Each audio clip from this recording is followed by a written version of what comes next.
lorsque l'homme a un défaut, il a tendance à voir ce défaut chez autrui. Ainsi, l'homme souvent accuse son prochain ou lui reproche ses propres défauts. Cette tendance à juger l'autre sous le prisme de nos propres défauts est illustrée dans la paracha Shemot.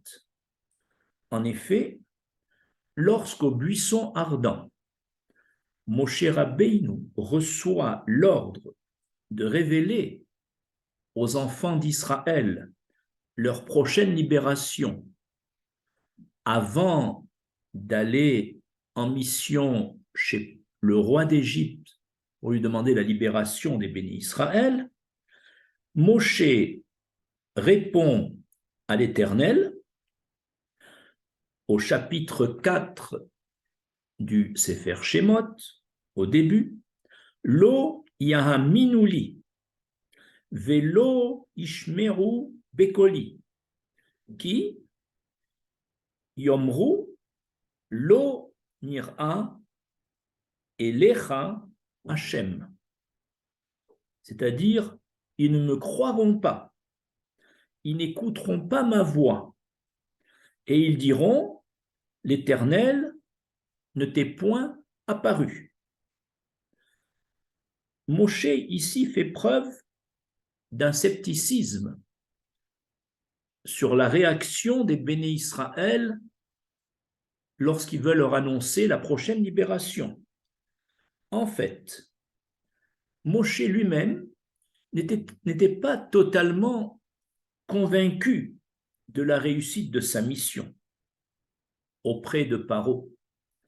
Et cela d'autant plus que Hachem lui avait déjà annoncé que les premières démarches auprès du roi d'Égypte seraient infructueuses.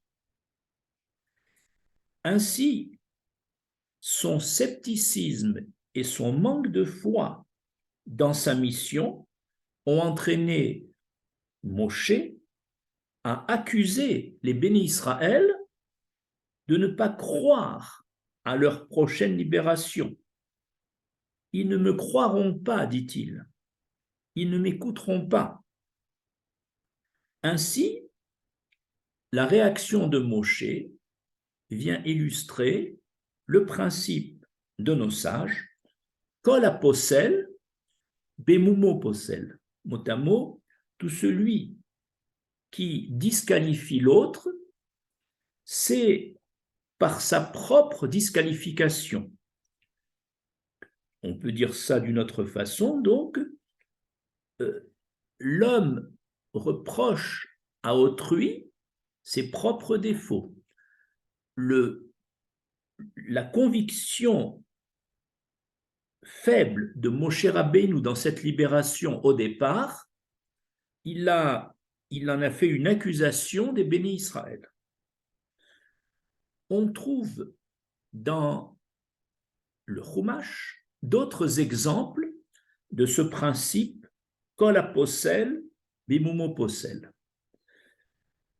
Par exemple, le corbeau qui était dans l'arche de Noach, qui a été le seul animal à continuer à avoir des relations avec sa femelle, contrairement à l'ordre divin qui avait imposé la chasteté pendant la durée du déluge.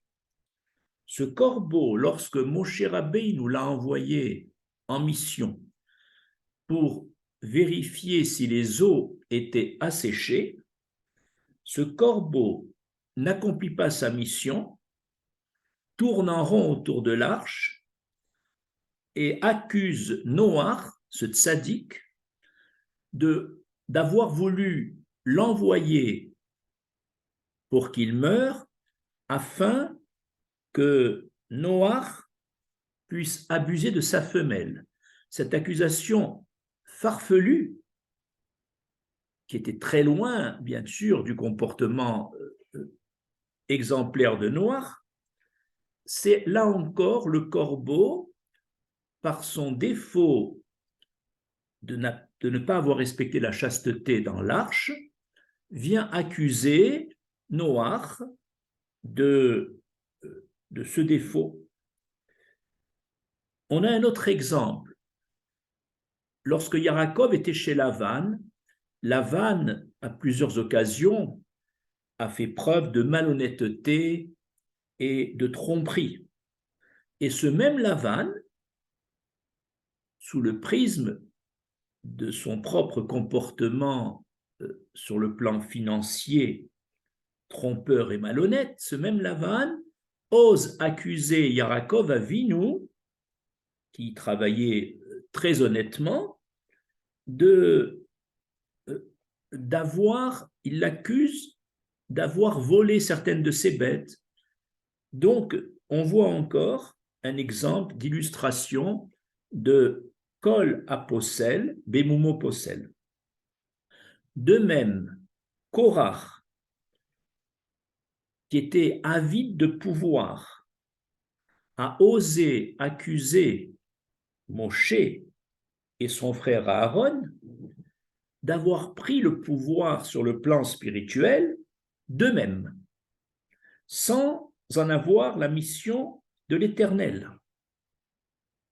Tous ces exemples, et bien d'autres dans la vie de tous les jours, par exemple, un homme qui accuse le trésorier d'une synagogue de ne pas être honnête, très souvent, ce sont de fausses accusations parce que l'accusateur lui-même n'est pas au top sur le plan du comportement financier, et sous ce prisme-là, il va accuser souvent, injustement, l'autre de ne pas être honnête dans les finances.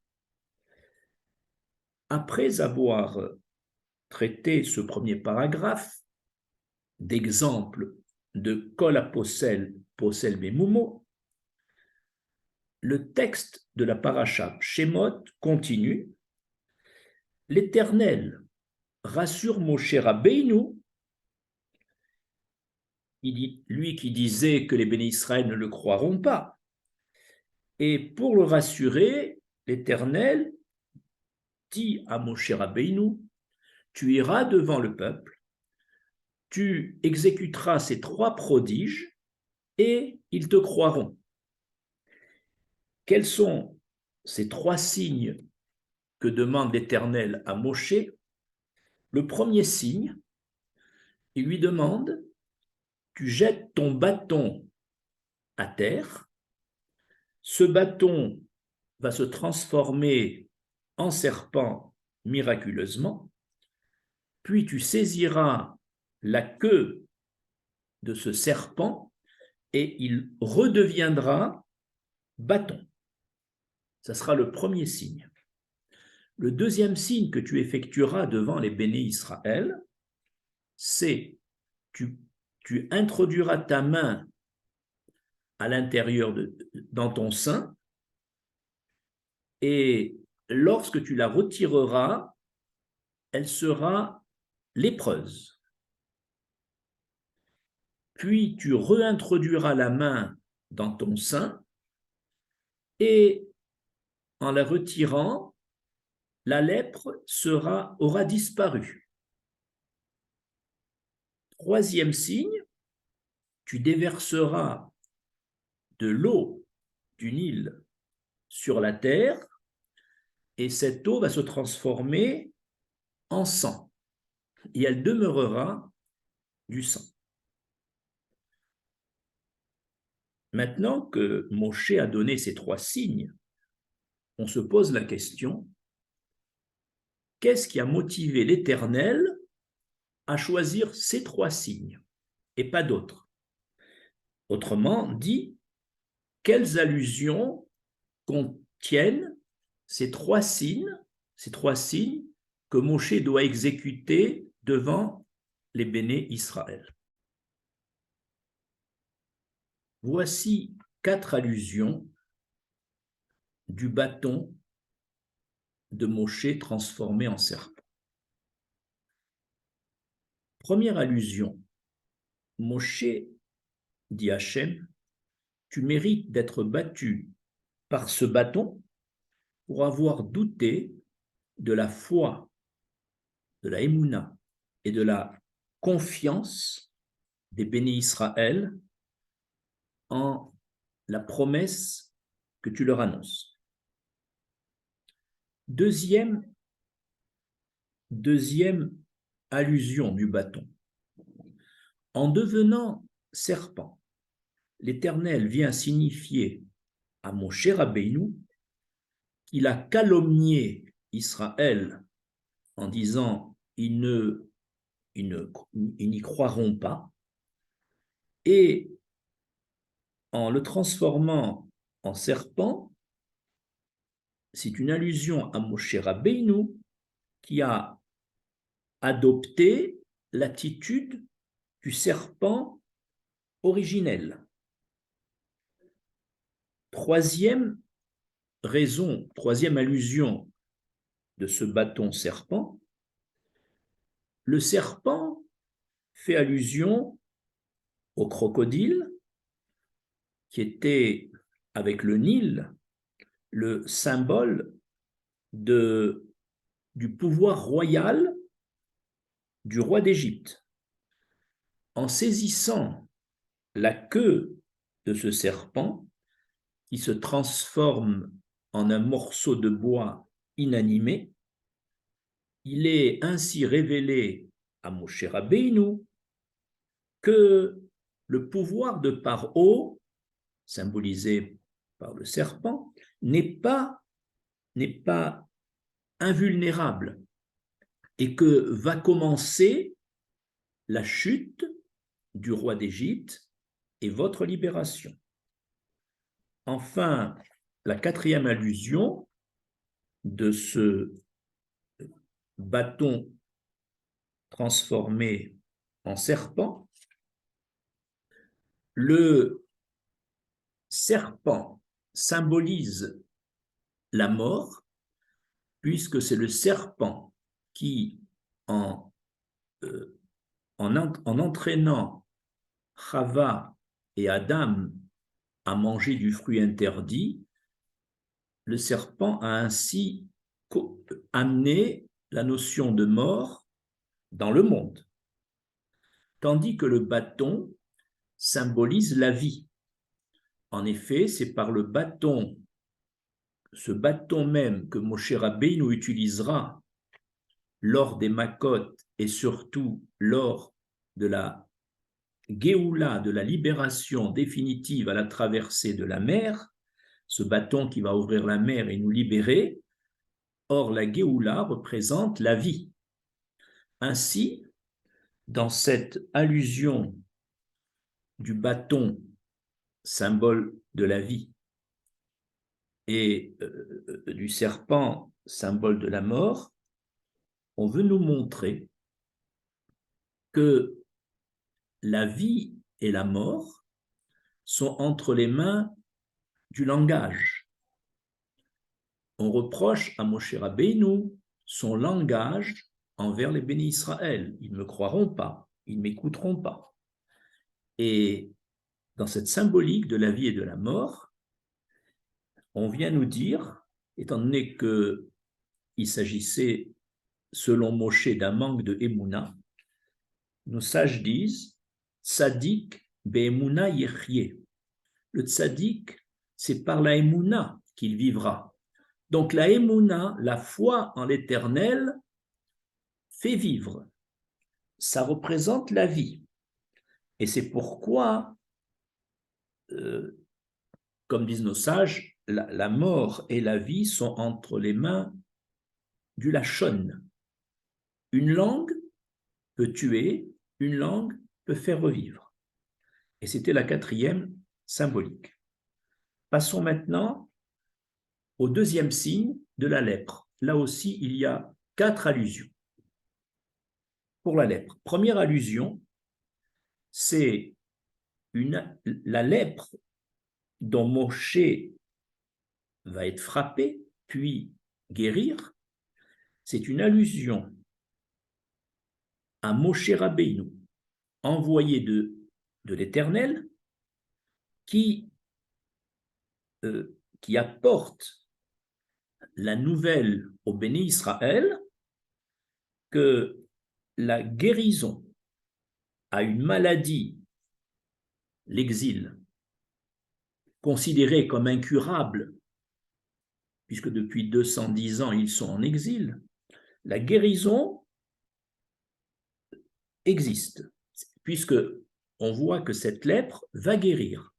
Autrement dit, allusion au béni Israël, la maladie dont vous êtes frappé, cet exil et cette servitude, vont cesser, et donc ne croyez pas que cette maladie est définitive. Deuxième allusion, c'est une allusion à Moshe Rabbeinu pour lui dire « tu as médit ». De même que ta sœur Myriam, qui avait médit de toi, a été frappée durant 7 jours d'une lèpre dont elle a guéri, eh bien toi, pendant un instant, tu as été frappé de lèpre parce que tu as médit de tes frères, les bénis Israël. Troisième allusion, l'introduction de ta main dans ton sein à cause d'une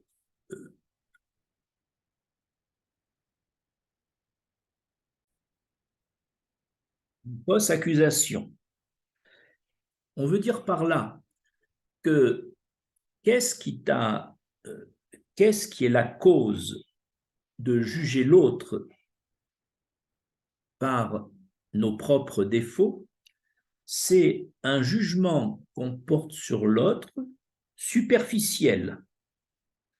En effet, le fait que la main était d'abord à l'extérieur, puis rentre à l'intérieur, puis ressort, il y a ici une allusion que tout jugement superficiel d'autrui uniquement par des attitudes extérieures est souvent un faux jugement si on ne continue pas notre enquête d'approfondissement en jugeant autrui plus en profondeur, plus dans son intériorité.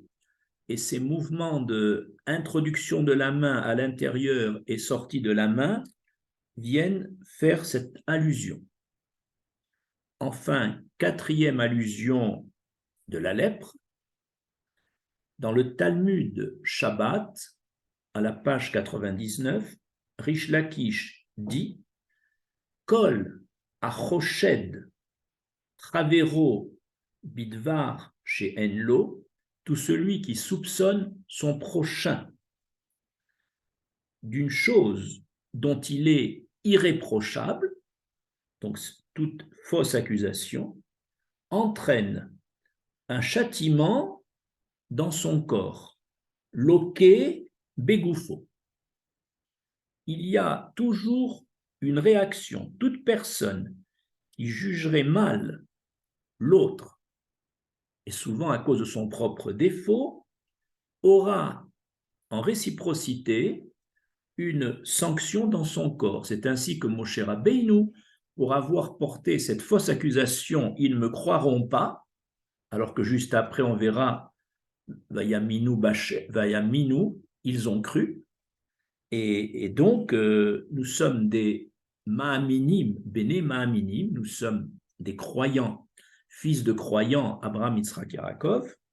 Et donc, cette émouna est ancrée en nous, malgré les difficultés de la vie. Ainsi, on apprend dans cette quatrième allusion que si Moshe Rabbeinu a été frappé de lèpre dans son corps, un instant, c'est pour confirmer que tout celui qui entretient une suspicion à l'encontre de son prochain une suspicion dont le prochain n'est pas fautif, il sera frappé dans son corps. Enfin, le troisième signe, le sang, comporte deux allusions. La première,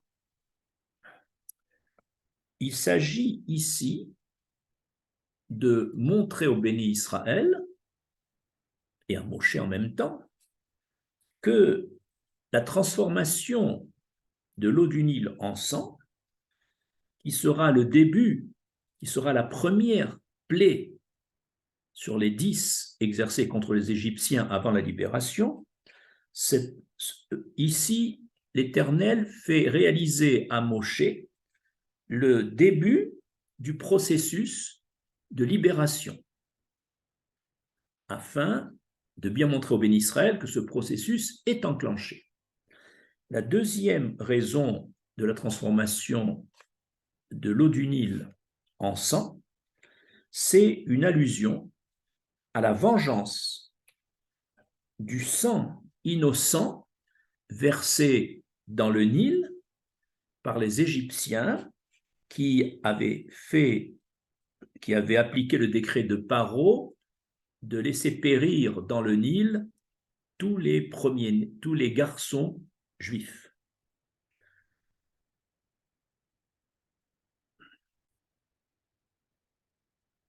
Nous arrivons à une nouvelle question. Pourquoi tout celui qui porte une fausse accusation à autrui est-il frappé dans son corps, loqué begoufo? On peut expliquer comme cela. Tout celui qui disqualifie l'autre, qui est possèle, Ravero, quelle que soit la raison, que ce soit une raison de vengeance, une raison de malveillance, une raison d'avoir jugé superficiellement l'autre, quelle que soit la raison, l'homme, en portant cette fausse accusation, transmet ce qu'il dit dans le ciel, qui ouvre un dossier sur l'autre. Et évidemment, c'est comme s'il a envoyé un rayon incident vers le ciel, un rayon incident qui a mis autrui en jugement. Et quand dans le ciel, notre jugement est erroné, notre accusation est erronée, le ciel renvoie un rayon réfléchi vers celui qui a fait cette fausse accusation, et ainsi, il est frappé dans son corps, et de là on voit que un mauvais jugement, une mauvaise pensée envers l'autre entraîne une réaction du ciel sous forme d'une sanction, mais non pas une sanction pour la sanction, une sanction pour réveiller en l'accusateur sa fausse accusation. C'est une sanction pour prendre conscience de son erreur. Ma dernière question sur le cours d'aujourd'hui, c'est comment remédier à cette tendance d'accuser l'autre d'un défaut qu'il n'a pas forcément. C'est le Pirkei Avot, chapitre 1, Mishnah 6, qui répond à la question. Rabbi Yoshua ben Pecheya dit Dan et kol adam les kav zechut. Juge tout homme avec bienveillance, du côté des mérites. On va illustrer cette Mishnah du Pirkei Avot par ce qui est écrit. Nos sages disent que Rabba Bar Shila a posé la question à Eliaou Hanavi, que fait Akadosh Baruch Hu? Et il répond, Eliaou lui répond, il étudie toutes les nouveautés qu'ont fait nos sages depuis très longtemps, mais il refuse d'étudier les textes de Rabbi Meir. Alors, Rabba bar Shila demande à Eliaou pour quelle raison l'Éternel refuse d'étudier les textes de Rabbi Meir. Il lui répond, c'est parce que Rabbi Meir a continué à apprendre de Elisha ben Abouya qui s'était détourné de la Torah. Et il n'aurait pas dû continuer à le fréquenter. Alors, Rabba bar Shila dit à Eliaou, il a dit, mais pourquoi juger si sévèrement Rabbi Meir? Moi, j'estime que Rabbi Meir avait devant lui un maître plein de connaissances et on va bien que ce maître Elisha ben Abouya est dévié de la Torah, cependant, je considère Rabbi Meir, devant lui se trouve une grenade. Il a trouvé une grenade pleine de bons grains. Il jetait l'écorce et il mangeait ces grains. C'est-à-dire qu'il était capable, Rabbi Meir, d'après Rabba bar Shila, de savoir trier, de pouvoir prendre le bon de Elisha ben Abouya et de rejeter l'écorce. À la suite de ce jugement bienveillant de Rabba bar Shila, Rabbi Meir lui répond, depuis que tu viens de prononcer cette phrase, de Dan le Kafsrout envers Rabbi Meir, je vois que l'Éternel a repris les textes de Rabbi Meir et il l'appelle Rabbi Meir béni, Rabbi Meir mon fils.